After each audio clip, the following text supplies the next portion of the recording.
What up, though? Welcome to another episode of Source and Company. I'm your host, Source, of course. As always, you can follow me on Instagram and Twitter. Don't know why I say Twitter still, because I'm never on Twitter. But on both of those, it is at Source, of course. Follow the show, which is Source and Company on YouTube. And I have the Instagram for Source and Company too, but really that's probably going to go away. So just make sure you follow the Instagram of my personal joint, Source, of course. All right. Oh, and Spotify and Apple Podcasts, all that good stuff. Anyway, let's get into it. Y'all know how we do. We switch it up. We never know who we're talking to. And today we have a music producer from the 804.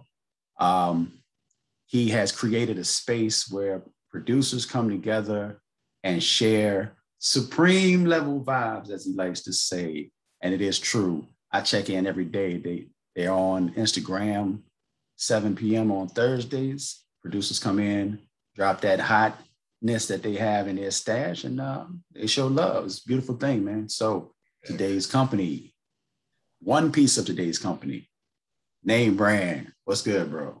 Peace. Bro, thank you for having me, man. I really appreciate it. No doubt about it, man. I appreciate what you're doing. First of all, let's just back up. Like, you and I, now we don't really know each other, like talking about, but we've been in the same room. Plenty of times. Be in the same, it was like, it was not like, it was a men's group in the 804 where we just came together and talked, kicked it. Black men coming together, for the most part, black men coming together. And Cheats. Yeah, shout out to Cheats. That's my guy. So that's where we first encountered each other. But man, when I saw what you were doing on Instagram with the producer lounge, which I don't even know if I said the name, but it's called the producer lounge, _producer_lounge on Instagram. It's so dope. I love it, man. How did you come up with the idea of the producer lounge? Well, to be honest, it was one of those things where, so the beginning of the pandemic occurred, right? So I don't know if you're familiar with Radio B and RVA Rap Elite, but we have, of course. So, they have the RVA Rap Elite cipher that goes down every month. And prior to the pandemic, we had just started engaging and creating this whole producer set at the end of the RVA Rap Elite show. And once the pandemic hit, we kind of wanted to keep, the momentum going. We didn't know how long the pandemic was going to last. So we were like, okay, well, let's just try to keep it going. So he hit me up and he was just like, hey, yo, what do you think about doing a show where producers pull up and play beats or whatever? And I was just like, radio, I don't know if you know, but radio is like my brother. I mean, about as close as you can get. He comes to Thanksgiving, like he rapped over he was the first person to rap over one of my beats. So like, he asked me to do something. I'm just like, yeah, sure, whatever. You know what I mean? And I think we both kind of realized that it was something necessary. And, once I kind of did it the first time, and we kind of did our first show, I realized that it was really one of those things that was really necessary in the producer community that we really needed. And I've always been like one of those, I believe in consistency, I mean? Nothing can really be successful unless if you're really consistent at doing it, So I'm one of those type of people who like to be fairly consistent with things. And, we did that. We started the show for the whole year. I think we're at probably about a year and a half now doing the show. But it was just one of those things that once we realized that it was a necessary thing that we needed, like a space where producers can pull up, play music, whatever they want, not any genre or anything like that, but you could play whatever you want. And ultimately you're going to get, reinforcement. You're going to get good energy. It's supreme level vibes, you know what I mean? And it's a positive space for producers to be able to pull up and just play their music. It is definitely that, man. I am not a producer at all. Like, I'm not in music anymore. I'll say anymore. I used to rap a long time ago, but nobody cares about that. But I love music and I enjoy instrumentals, things that just feel good, organically. And every time I'm in the room, man, somebody is playing some heat like regularly. And it's based out of Richmond, but it's not just Richmond people. Like, I've seen people, today we had somebody from Seattle, we had somebody from Atlanta. I've seen people from New York. Like, you have people from places other than Richmond come into this space on Instagram that is based out of Richmond to share their beats, man. It's a beautiful thing. It's big for Richmond too, just because it's never been producer friendly. I guess it's not like heavily producer friendly. I mean, you got to think. So I've been producing music since I was 13. So it's not like I'm brand new to this. Like, I've been producing music for a long time in the city of Richmond. Right. And when I started making music, there wasn't any spaces like this. There wasn't an outlet for producers, young or old, to be able to, share their music and just have a space where they felt like they belong. My man, JT, my little bro, JT, I think when he tapped into the producer lounge, because when he tapped in, he was 13 years old. Mm. That's when I started making music, when I was 13 years old. So it was like this immediate connection right there when I had the ability to kind of witness a young kid, teenager, testing it out on a big stage, kind of like. And I just realized, like, what would I have done if I was 13 and I was making beats, like, and why wasn't there a platform for me to be able to share that? Yeah. So I came up 13, really just being the typical producer that lives within their studio and they play their music only to themselves and they're the only ones that get to enjoy it. We realize that there's a need for this. There's a legit space for this. And it's all about, supreme level vibes, but it's positive vibes, energy, good energy. Because at the end of the day, I know that when you have producers who pull up, that's a very intimidating thing. Like when you start making a beat, right, there's nothing there. Right. It's blank. Like whether you're working on an MPC, whether you're working on Logic, Fruity Loops, when you open up that screen or that hard piece of hardware, it's blank. It's nothing there. And then you go and you create something, right? You create something that nobody has ever heard, or at least not. And even if you use a sample, nobody's heard the variation that you're going to use on that sample. So it's something brand new. And then you take that particular beat and you play it for somebody. And typically you're going to play it for an artist, right? And that artist is going to give you their opinion on it. And they're going to be like, oh man, either I like it or I don't.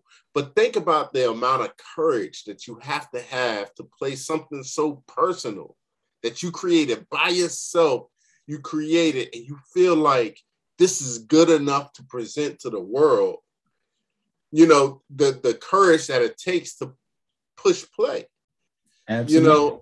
And a lot of people don't really understand that. And that's what I think the producer lounge is all about, is empowering people to feel comfortable pressing play and knowing that, hey, when I press play, I'm gonna receive love, because that's what, again, that's what it's all about. The producer lounge is it's not a beat battle.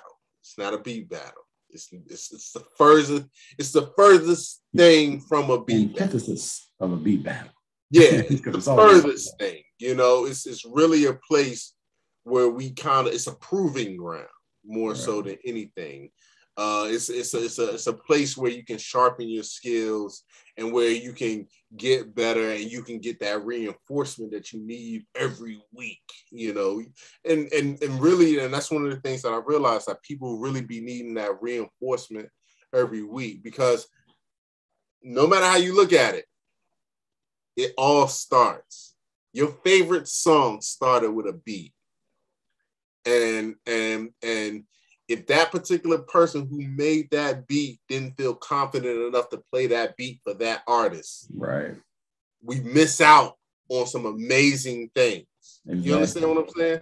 And so that's my whole thing. That's how I look at it. I feel like, I'm not in the space. Producer lounge ain't about competition and competing with people. It's all about building up the confidence of these producers, so therefore they feel confident when they press play. You feel me? Right. And just like a producer is just like an artist. And as Erykah Badu said, I'm an artist and I'm sensitive about my shit. Yes. So we definitely appreciate that. Let's go ahead and bring the gentleman in that we have on deck, who are other producers in the area. Well, actually other producers, I shouldn't even say in the area, but part of the producer lounge family we have. And also, while I'm bringing these gentlemen in, I will say that your brother is Michael Millions. Blood brother Michael Millions was a hip hop artist from the 804. So that's a beautiful look too. And it's funny that you said that radio rapped over your beats first before your own brother. For my own brother. That's wild. But I keep it 10,000. And I always say this about my brother. Like, people feel like, oh, your brother get the best beats, your brother this, your brother that. Understand this. Like, my brother is my favorite artist. Before Hove, my brother is my favorite artist. He's that dude to me. And it's not because he's my brother. It's because he's literally that talented. So, but my brother, I had to earn my space to be able to play my beat. So my brother was like, when I would play a beat for my brother, he would be like, all right, yo, if it's good, no, he would be like, if it's whack, I'm gonna hit you, yo. I'm gonna hit you. And he never hit me. But I know the beats probably won't that good. You know what I'm saying? But he'd be like, yo, if it's whack, I'm gonna hit you. All he'll do is just give me like this and just walk out. Just walk away. That ain't it. And the first time I was able to produce a track for my brother, he was in college. We both went to Norfolk State. Shout out to that. Behold the green and gold over there. But when he first went to college, he was a freshman in college. I sent him a batch of beats, right? And I get a call. I'm at home. I just got home because I was still in high school. So I just got home from school. He hits me. He's like, yo, you made these beats? You made these? I was like, yeah. He's like, for real? You like, and he starts playing the beat in the phone. He puts the phone to the speaker. He's like, so you made this? And it's blasting. I was like, yeah, what's up? And this is back in, so this is back like probably in 2002. And he's like, yo, you made this for real? And then he's like, all right, yo. He's like, just so you know, this joint is blasting throughout the Twin Towers right now. Like this beat right now, it got the 8th floor going crazy right now. And then next thing you know, my homie Bricks, I don't know if y'all know my man Bricks, but my man Bricks, he picked up the phone. He was like, yo, he from Brownsville, Brooklyn. He was like, yo, dog. He was like, yo, you made this beat right here? He was like, all right, dog. Like, yo, all right, yo, hit me with the, and mind you, I'm a kid in high school. So right now I'm feeling like the man. I'm like, yo, I got my brother. My brother finally want to rock over one of my beats. And then I got this kid from Brownsville, Brooklyn, like telling me like my shit is crazy. That was like the beginning right there. But yeah, my brother was not the first person to rap over my beats. It was Radio B. Radio B rapped over my very first beat. I had to earn my way. So therefore, I just say this. Michael Millions is not my favorite artist because he's my brother. He's my favorite artist because he's really, really fucking dope. And I'm not his favorite producer because I'm his brother. I'm his favorite producer because he really, really likes what I do. So I just want people to know when it ain't no nepotism, no favoritism over here when it comes to, you know, what me and my brother put together. It's legitly like, yo, we just have a genuine appreciation for what we do, you know. Word. Well, let's get these other producers in here from the producer family. My gosh, yo. Start with Soultronik. Introduce yourself to the people, my man. Yo, what's good, everybody? I'm Soultronik, originally from Hempstead, New York, now living in Richmond, VA. Yeah, I'm connected with the producer lounge. Word.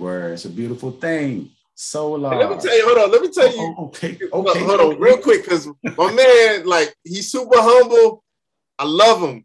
He humble though. But let me tell you, he has a really dope show that goes down every Saturday at 8:00 called Soul Chat, where he links up with some of the dopest producers, and he has some of the best interviews.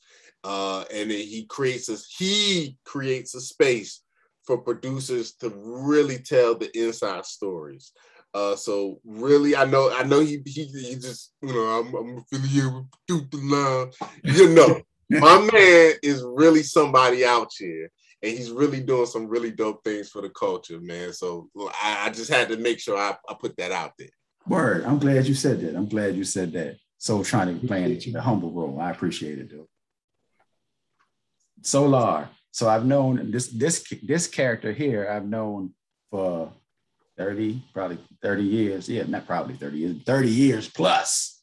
My man, SoularMuzik. Introduce yourself to the people. You're on mute. Can't hear you, bro.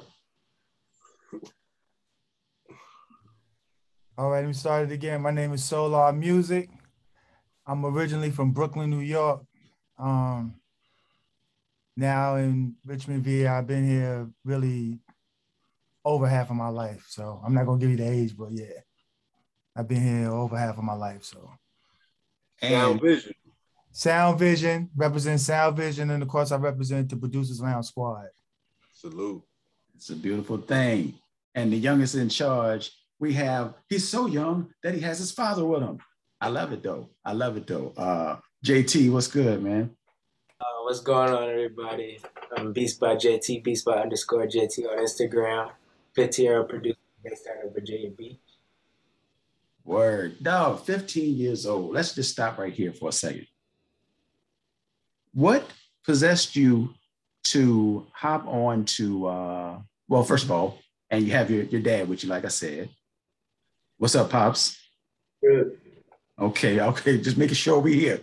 So what made you hop into the Producer Lounge Instagram and have enough confidence to even play beats? Like, what were you thinking at 13? At 13. First time I ever hopped on the Producers Lounge, it was when they were with RVA Rap Elite still, and NameBrand hit me up saying, "Bro, you should come out here and play some beats." So I came up. It was my first time playing beats up there, like on a platform, like my first time. And so that was back in March of 2020. So I've been with him over a year, and ever since then, I've just grown comfortable to him. So I look at him like my big brothers now. That's a beautiful thing. And you got some heat. Go ahead. I know you want to say something, man, Brand. Go ahead. No, I was just saying that's little bro. That's little bro right there. That's a beautiful thing, man. So, and you said you're from Norfolk? Virginia Beach. My bad, 757. I don't want to mix up the cities. I know how y'all get about them cities. And actually, you've been bouncing around a little bit. I saw that you were out in North Carolina, and I've seen you in multiple beat battles. How has this experience been for you? Not even at the age that you are 15, but just as yourself. How has it been for you? It's taken a huge toll on me. I mean, I've gained more confidence.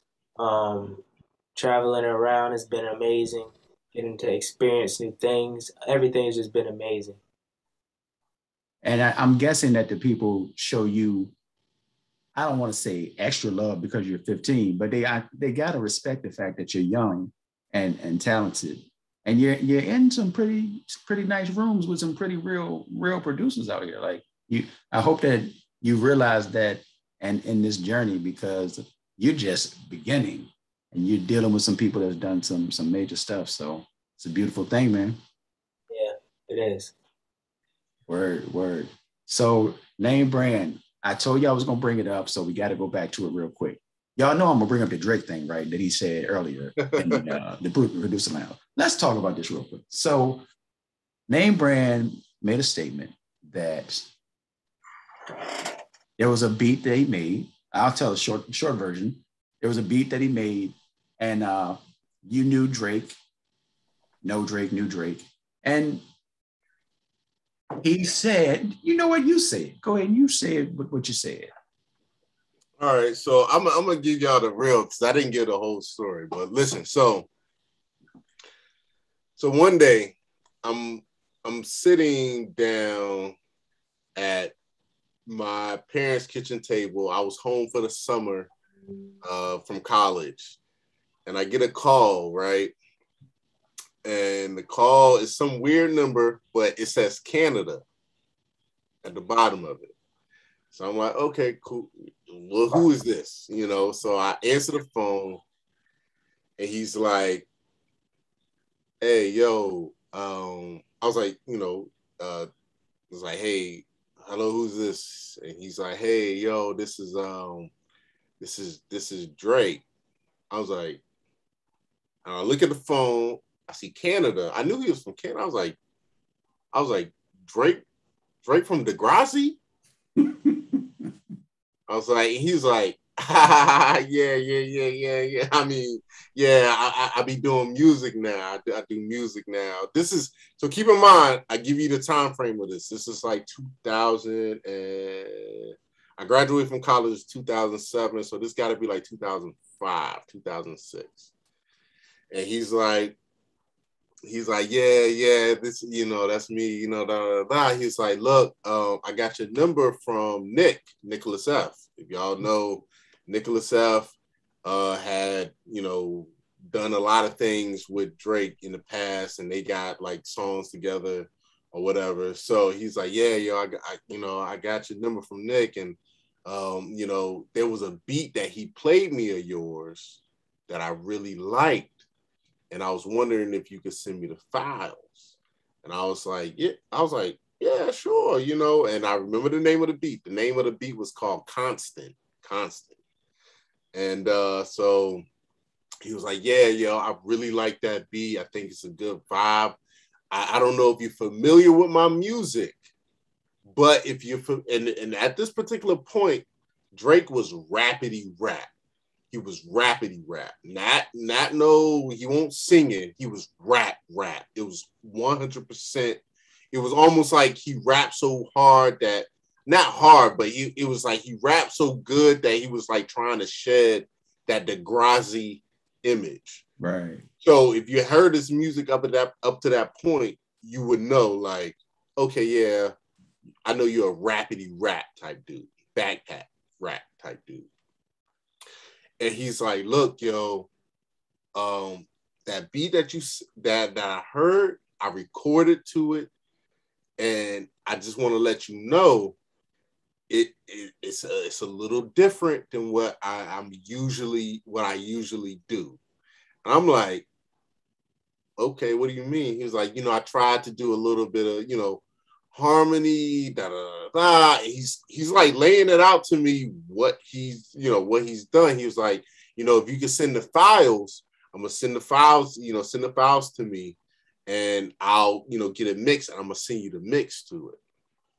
So I'm like, all right, cool. So I sent them the file.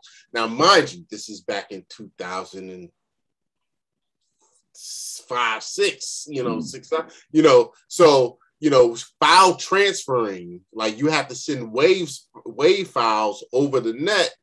It was JT, you don't know nothing about this right here. Yeah, it was different time back then. It was a different time. You won't just send in files like how we send files nowadays.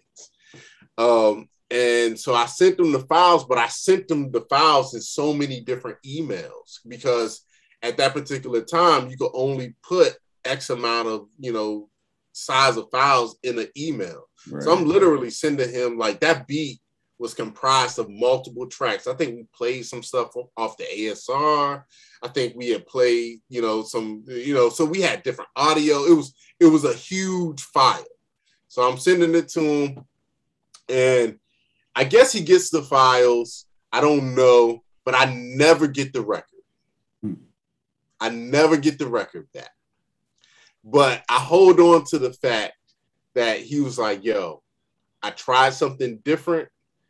And the next album that came out following that, he was singing all throughout it. So for me, say it. I'm like, yo, I feel like had I been able, if this was like 2018 and I was able to send him files like that, I feel like we probably would have had that joint. But so that's my story, and I'm sticking to it. I feel like 10,000% I was the catalyst to this nigga Drake starting to sing. I'm not, and the beat, if y'all heard the beat today, it was R&B. It was not a hip hop beat. It was not no rapidy rap beat. It was R&B. The only thing you could have done to that beat was sing to it. That's all I'm gonna say. That's all I'm gonna say. It's a story. He's sticking to it. I'm gonna say. I'm gonna stick to it. And for real, keep it 10,000. If I ever see Drake, I'll speak to him again. I'm gonna play that beat because I still got it. I'm gonna play. I'm gonna be like, yo, you remember this joint? And, Cut me a check. I feel like 10,000% he's gonna be like, yo, that was the one. I feel like. I love it. But anyway, that's my story. Sticking to it. You got the exclusive. If I had my merch set up, I would have played it. But yeah, man. But yeah, that's the story. Soultronik, talk to me about Soul Chat, man. What started you with the I guess is it you consider it a podcast? What is a podcast actually? You got the video, you got the the audio. What is, I don't know, it doesn't matter. What started you on your journey with the podcast? So as a producer, I've had like a dope journey. Winning Remy Martin produced a series. Like I was the first ever winner of that. I was on Sway in the Morning. I worked with OC from DITC, shout out to DITC gang, his family. But just like I've had a really, really dope journey in hip hop production, and I've done a lot of things, but I just wanted to be able to hear other people's stories, with the pandemic happening, a lot of people are like looking for that that place to get away, kind of, and shout out to my boys at Overlord Radio. They started a platform on Instagram where people could play beats, and that was their way of giving back to the culture. And I was like, well, they're giving back to the culture. I need to give back to the culture as well. But obviously, I'm not going to start a platform where you could play music because they already doing it. Produce Lounge was doing what they were doing. And this other group, Session In, was doing what they were doing. I'm like, so how can I do something to give back to the community? And I was like, well, we got all these dope producers that are playing the beats, that again, these placements that are, starting sample packs and drum packs and all these things, but no one's finding out about them, like what got them into music, what got them to where they are right, at the moment. Like, I spoke with Motif and Soundtrack and these guys, and it's like, just hearing their journey in music, what made them fall in love with music, what made them, get that lucky break that now they're where they're at. It's like everybody's story is different. And I think people really need to see that and hear that so that, it's not, so that they know it's not a set way of doing it. There's multiple, like this thing called music in this industry there's multiple ways to get to find your lane and to get in where you fit in. So I just started with a couple with my close friends, like with Kelsey and Overlord and Static, like just a couple of episodes, and then it just kind of grew to where other people wanted to be on it, and then it grew to what it is now, and it's still growing. So very appreciative of that. That's dope, bro. That's dope. Actually, you said in the pandemic, that's literally how I started this podcast. Source and Company, I had the idea, Solomon can tell you, and actually he's one of the people that said years before, he was like, bro, you need to do something. You need to like talk. You need to just do a show. Am I lying? He got the nod. He might be. No lie is like the battery in Is everybody. You right. I'm sorry. You right. Thank you, bro. Yeah, that's exactly. He is there, to let you know, bro, do that. So eventually it got to the point where I was like, you know what? We're in the pandemic. I work from home anyway, but I'm in the house all the time now. So if I don't do it right now, there's no reason for me to say I wanted to do it, because this is the only opportunity. This is the opportunity. And I can't say I didn't have a chance. So I figured, boom, get to it. And it's been a great experience. This is episode 67, 68, I'm not sure, somewhere around there. And look where you at. Look where you at. And it's all dope people. Like it's no slouches. So that's the best part. And 95% of them are connected to Richmond in some kind of way. So it's a beautiful thing. SoularMuzik, you dropped a project, an instrumental project a couple months ago, bro. How has that experience been? I'm just gonna say it. Took you a long time to get to the forefront, bro. I know you are behind the scenes type dude, like a lot of producers are. But yeah, you are finally in like you dove all the way in, and I'm proud of you for doing it. How has that experience been for you, man? Because been waiting for it. I've been doing music for a minute, and NameBrand is like actually the first platform I've ever literally shared a beat to let people hear it. And when I did, I ain't gonna lie, I was nervous, but when he heard it, I'm just giving that, and I'll tell you the album. He was like, "You're just the way you formatted the beat is already ready to go. The way you did the music," and then his brother, Michael Millions, gave me some, pointers and encouragement and things like that. I'm normally a private person. The producers lounge really put me out there. And I really showed my ass when we did our first beat thing on the RVA. So I got to credit NameBrand for even pulling me in and doing what he's done. I haven't done nearly what like Soultronik and he did and things like that. I've done albums here and there on the low for Richmond, but the platform is dope and it put me out there. Nobody would have never knew of a SoularMuzik if it wasn't for NameBrand. So that's why I always salute him. I always give him his flowers. As far as that, the album Rare Pieces was, I did that album at a time where it was real, I just say it was kind of dark for me.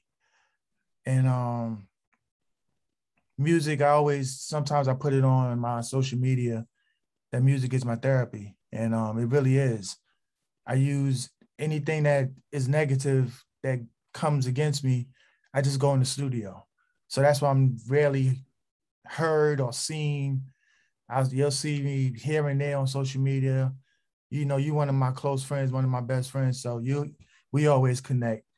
But normally I'm private. And Rare Pieces was an album that I just did it. Whatever I felt, I just did it. And that was my first actual solo project I've ever done. So I felt it was to me, my first time, I thought it was dope. Obviously, it's dope. You knew it was gonna be dope, bro. Like I got great compliments, great reviews on it. Yeah. And like from that point, I'm here. This where I'm at now. I'm here. So I appreciate everybody supporting, and you know what I'm saying, you especially giving me the encouragement to go. You always say, son, where the beats at? Where the beats at? Where the beats at? Everybody want to know where the beats at. And I have a lot of beats. It's just that I'm so hard on myself that what I don't think is dope when I play it, especially when I play it in the producers lounge, NameBrand be like, man, come on, yo. We're like, you know what I'm saying? So yeah, Rare Pieces is still streaming. I do this for the love. I don't care about the money or the getting a placement. I really do it for the love. So with anything that comes after that is a bonus. Word. That's dope, bro. Yeah, I'm glad you do it though, because you need it. You need it. It needs you. So it's a beautiful thing. I got two more years to do Thriller. Quincy Jones was 50 when he did Thriller, so that's why I'm doing it for my mom's. You know, she's not here. God rest her soul. That's why I actually got back into music, because of her. Once she passed, I promised her I was going to put out projects and do music and keep going. So that's the real story behind SoularMuzik. I do it for her. So respect and rest in peace. Indeed. JT, what's up with you and your homeboy, man? I saw y'all rocking a couple joints. He's a DJ? Yeah, my guy DJ Dylan Jam. We recently had an event at NC State. We performed 2 days. We were there rocking out, showing our sets. Had a little pop set. He was putting acapellas over it. Overall, it was dope. It was a dope experience just to be on that campus. And you getting the college experience before the college experience. Like, yeah. That's great. Yes, indeed. All right, I'm gonna hit y'all with one question for each of y'all. Same question. It can be a short answer. I know the answer is long. It's got to be a long, drawn out answer. Just put it into a short format if you can. Why did you start making beats? Why did you start producing? Anybody? Go ahead, fellas. I guess I'll go. I started producing when I was little. Little now. Little, like 7 years old. Wow. I used to sneak off on my mom's phone, go to GarageBand, and just mess around up there. And my dad told me one day, it was an app on the iPad that I had called iMachine 2. And I was making beats on that for a minute. And then my dad saw how serious I was taking it, upgraded me to my first MPK 249, got it for Christmas. And he saw how serious I was taking it then. Then I got my first MPC Live for my 13th birthday. And then for Christmas of 2020, I got an MPC Live too. So ever since then, just been making music. Before anybody else jumps in, that's dope. Dad, I'm just gonna say the fact that you are supporting something that your son wants to do, that in itself is a beautiful thing. But you know, a lot of people did not or do not have that parental guidance, love, you know, appreciation for what your young person wants to do. And I will mention that I hope you know DJ Lonnie B by name. He always tells the story about his mom not paying the mortgage to get him a set of turntables. And we see that Lonnie B is one of the biggest DJs in the country. So not saying that it pays off in a financial way, but it pays off just to see your child achieve their dreams.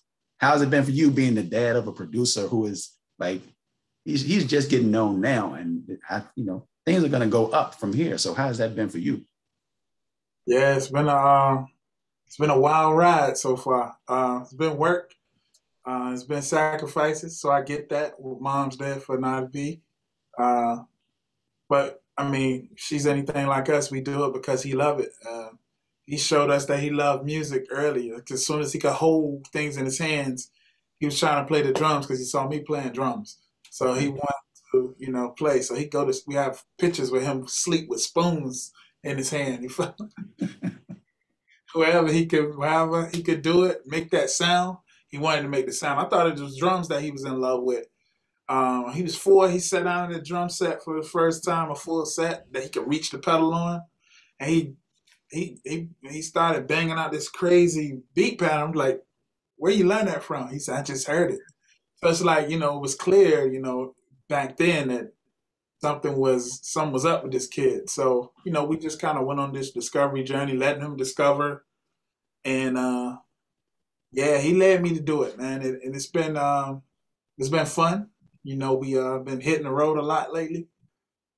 The DMs is crazy, Jimmy Jam and other things. Like, what? That's, and then he invited us to a session last night online to listen to PYT. They had the sessions. They broke the sessions down in stereo, so it was listening to all this. That was crazy too. Wow. So yeah, that was dope. Nice. So yeah, it was cool, man. It's been cool, man. I'm holding on, man. I'm holding on because it's been a ride. I know it's gonna get crazier. Indeed. Soultronik, what you got? So my pops was, what got me into music period was my pops, because he was a local DJ. Like that's what everybody knew him for. Like he was a DJ. My uncle, he was he did music or whatever, but what actually got me into producing was my best friend. I'm not gonna put his government, I'll say his producer name. My best friend Overlord, we played ball with each other when we were little. I go over to his house, him and his cousin are by the computer, and they're trying to figure something out. So I'm looking to see what they're trying to figure out. They got Cakewalk. So I'm like, what's this? And he's like, yo, we're going to try to make music, So I'm like, oh, okay, so that's what we're doing now? All right. So go home, tell my pops, like, yo, Overlord and his cousin are making music, so I need something so I can make music too, And he actually got me Sony Acid, which, you just put loops and stuff. Yes. But with Sony Acid came Fruity Loops. So I had Sony Acid with the starter CD, which had like different drum breaks and mad generic drum breaks and mad generic like melodies. But then on Fruity Loops, you could actually make your own drum thing because they had the step sequencer.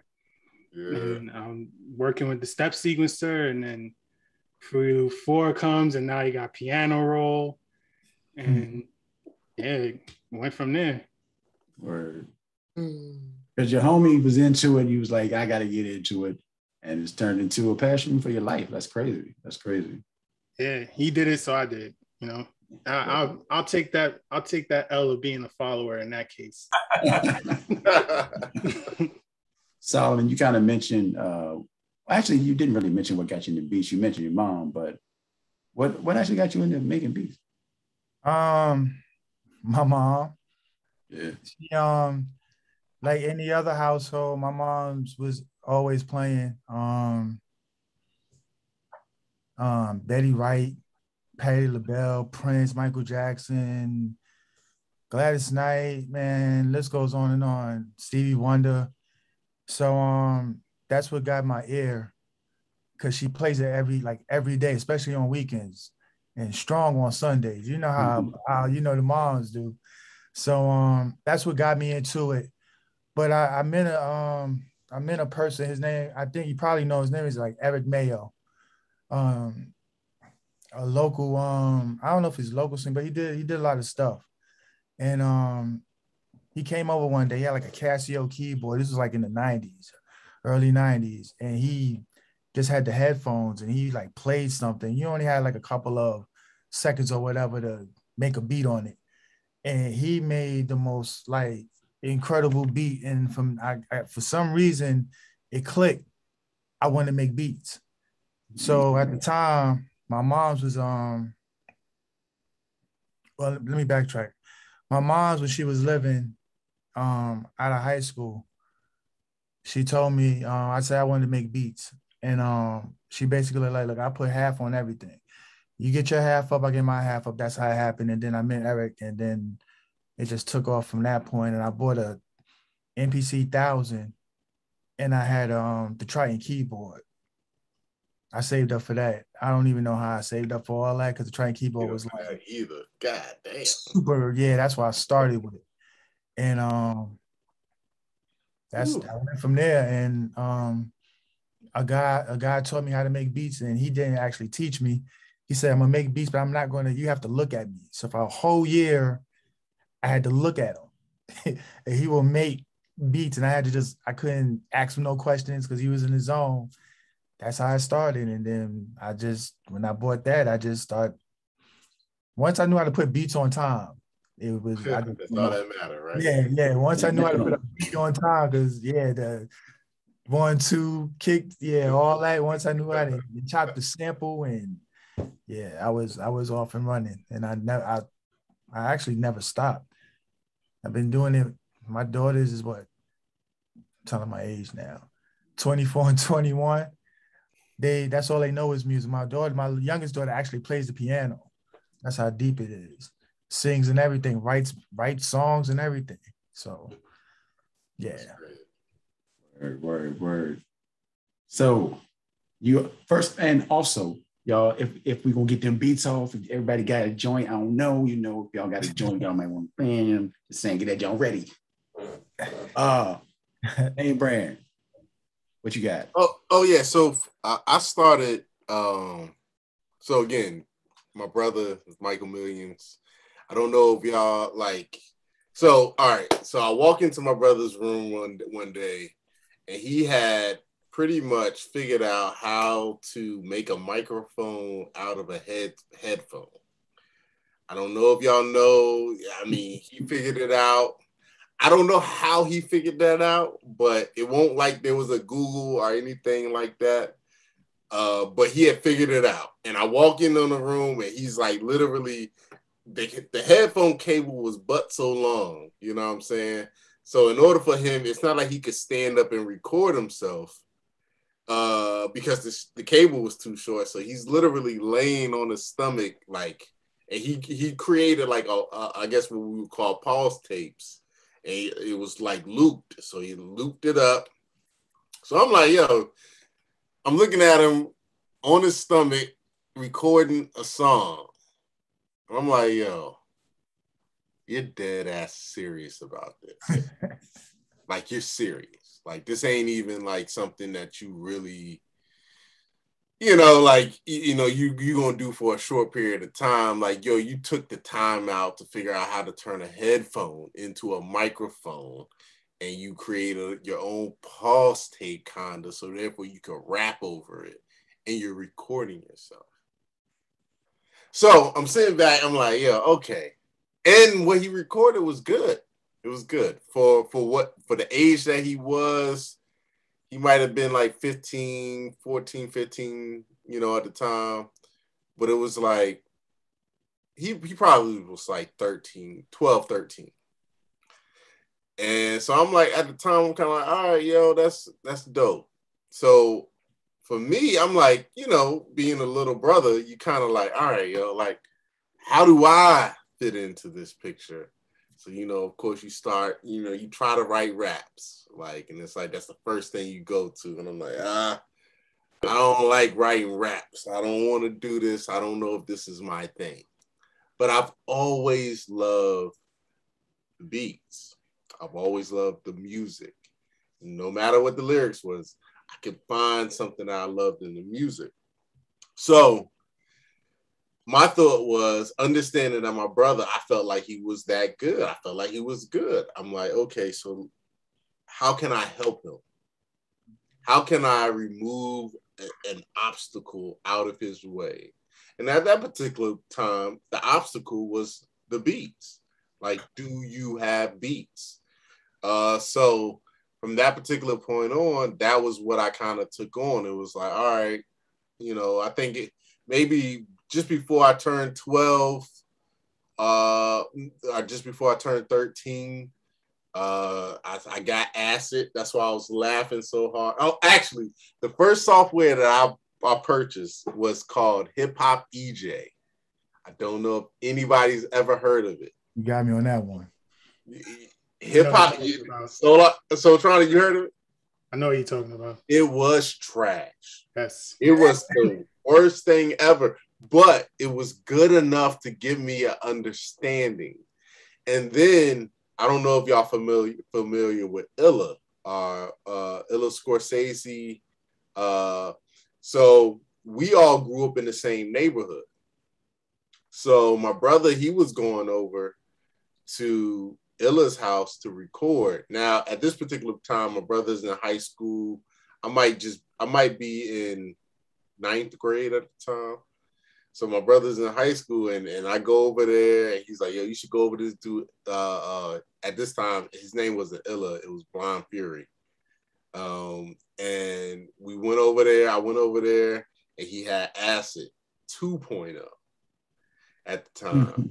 And he had the CD, and he was like, yo, you make some pretty good beats on that joint that you got.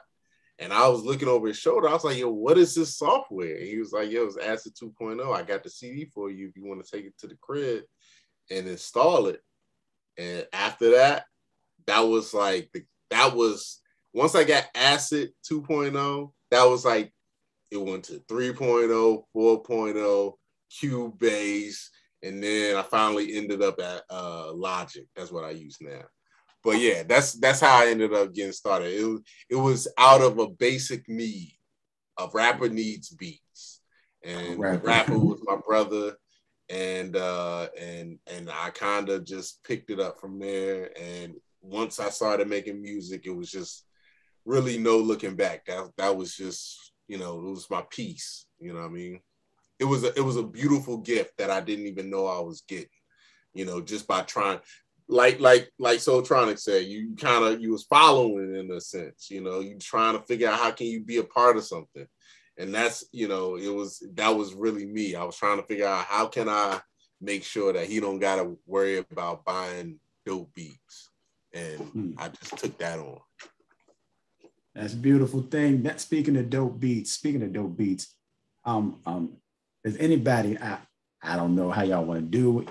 Anybody want to throw a joint on, throw one joint. I ain't trying to hold y'all all night, but we here. I'm gonna let the fellas do y'all thing, man. Look, I'm gonna let the fellas go, man. Y'all go ahead, play on. So, who wants to go first? I mean, don't make me have to play. He'll do it.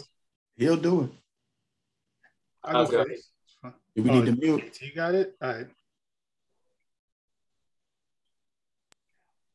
Everybody got to mute themselves except for the person playing. All right. That way, we don't clip the sound and all that good stuff. I'm going to mute myself. Who playing? I'm muting.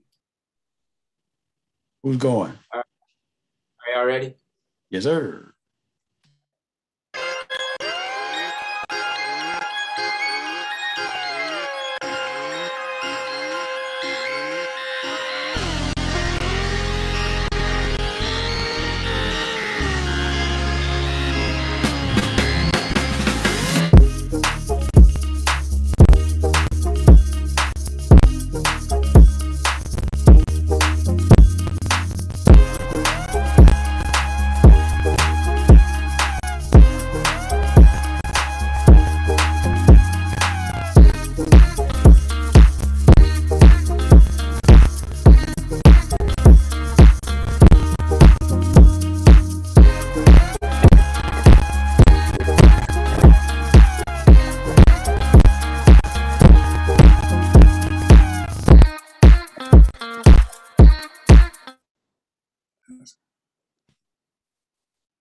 Was not expecting that. That jump came out of nowhere. Like that was JT, correct? That was JT. That's what I'm talking about right there. Yeah, You're breaking up. I love it. It's all vibes. It's all vibes. Different vibes. Is it breaking up? People might assume that it's always all hip hop, like y'all are all hip hop only or something like that, and it's bigger than that actually. They're breaking up for y'all. Y'all heard that? Oh no, it was clean. Oh, we heard that. We heard that. No, I heard it. Yeah, so we're unsure. Okay. Word. You got something else in the stash, or should we slide the Soultronik and see what you got over there? All right, I got you.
How old are you again?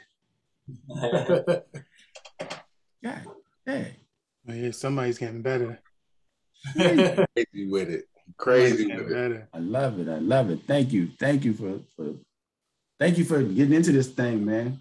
Hip hop needs you. Hip hop needs you. So, and this is just for the people, like y'all need to see JT get down live with the beats. Like follow him on IG. You will see he gets down with the drum patterns and switching it up live and direct, so it's a beautiful thing to see. Who's next? Who's next? Go. I guess I'll go. Yes, sir. All right.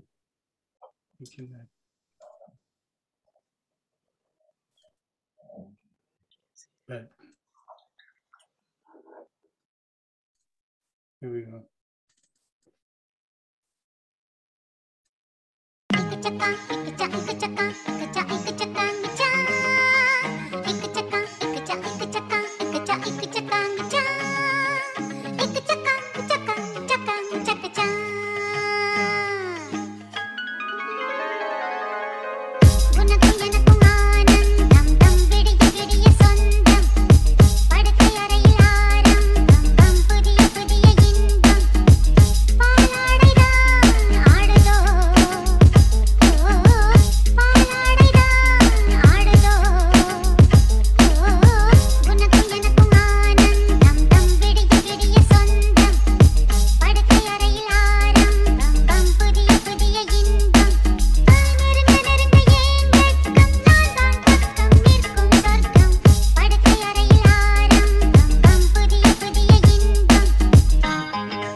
Get a little warm in here, bro. Get a little warm in here.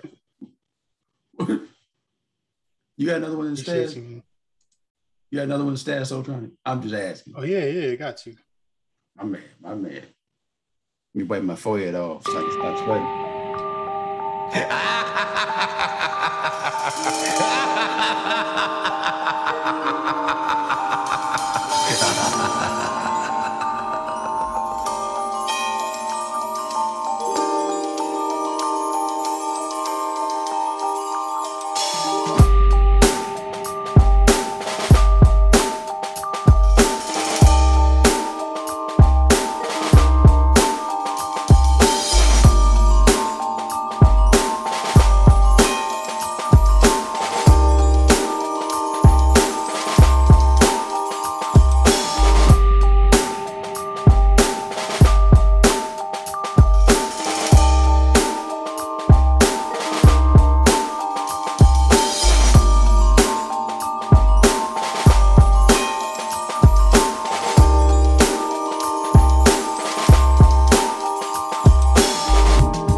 Hey, that's a TV theme song right there. That's somebody theme song. Like, I don't even know. That's that 007. That's that 007 right there. That was great. Thank you. Yes, sir. Solomon, aka Solar, aka Solomon, aka Solar. You good, bro? You unmute yourself? Got some trying to cue it up real quick. See if I can.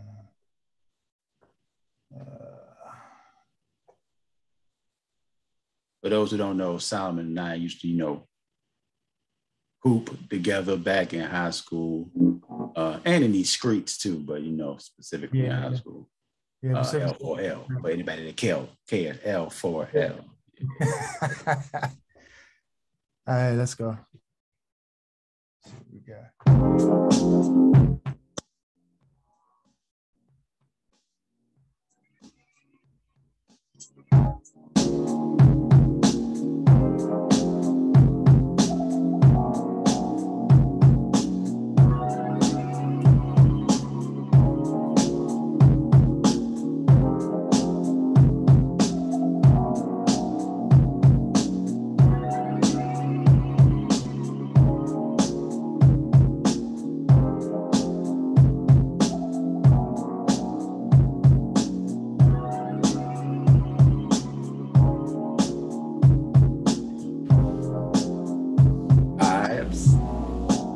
Vibration.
Yeah. Well, you just gonna keep going. You just gonna keep going.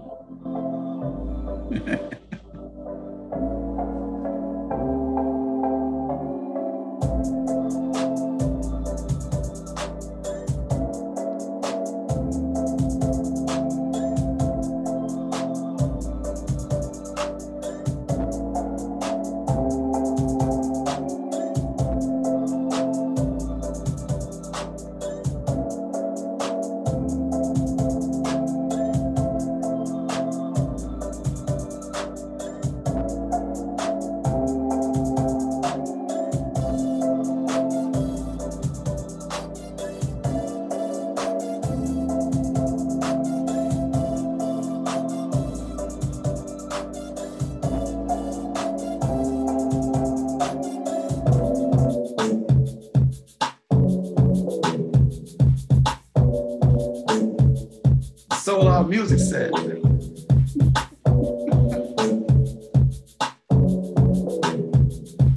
And the rhythms now. All the vibes. All the vibes. Bro, one that was ill. All 7 of them joints was ill. He said, I get, sometimes I just go, but I'm sorry. And you know, you get the extra time, bro. You know, I know all these years, you get all the time you need. All the time you need. Appreciate you, bro. Appreciate you. You know what I mean? Just we do this, man, for real. We do it. Salute to them. They the ones that keep me sharp. Everybody that's here right now, those the ones keep me sharp. So salute to all y'all. Salute to all y'all. NameBrand, it's up to you, man. You got something? I know you do. 2 joints. He said 2. You know we got it. Let me mute my thing. Hold on. Let me hear this. I'll just play some joints, man. Can you let me know if y'all can hear it?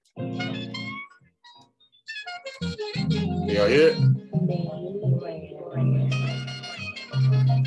Turn it up.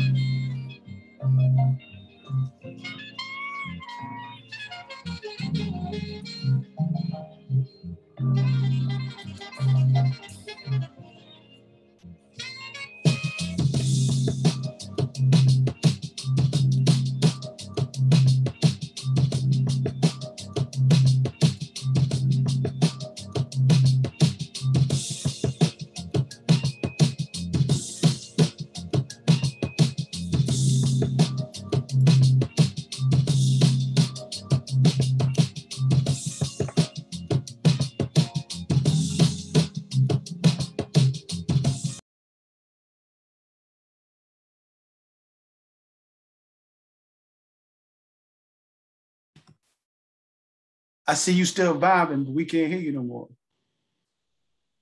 Nah. Oh, my bad.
good. As you can see, if you don't know, like my neck hurt right now because I'm not used to my neck, snapping that much on this particular podcast. And the funny part is you don't usually get to see people's response to your joints when you always are responding to everybody else's. So, I mean, not that you need somebody to be like, yo, that's dope for real, but we all need it. Facts. That's a fact. So if y'all didn't know, this is what it's like in the producer lounge on a regular basis every Thursday at 7 p.m. Literally every Thursday. Check in. You got these four plus plenty more producers, different styles, different genres, ages, races, it's whatever. And like I mentioned earlier, people from the West Coast to down south to up top. So got people from everywhere checking in with the 804 in the producer lounge. Gentlemen, I appreciate y'all's time and your talents as well. I appreciate y'all rocking with me for this time and sharing some of y'all's work. Thank you indeed. Any last words from anybody? Peace and love, man. Peace and love. And at the end of every month, RVA Rap Elite features the Producers Lounge every month. I think sometime probably next year we're gonna be doing something on our own, have our own show away from it. But from right now, RVA Rap Elite, that's where we're gonna be at. When they have their shows once a month or whenever they have it, they always feature us. And there's always different producers. So we start the show off. We the ones that kick the show off. So we kick the show off. And like you said, we're gonna be having some live shows going down here in Richmond, Virginia.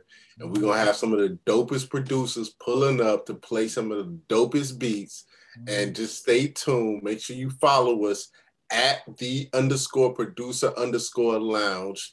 Make sure you follow us and pull up every Thursday at 7 o'clock because the vibes are always supreme.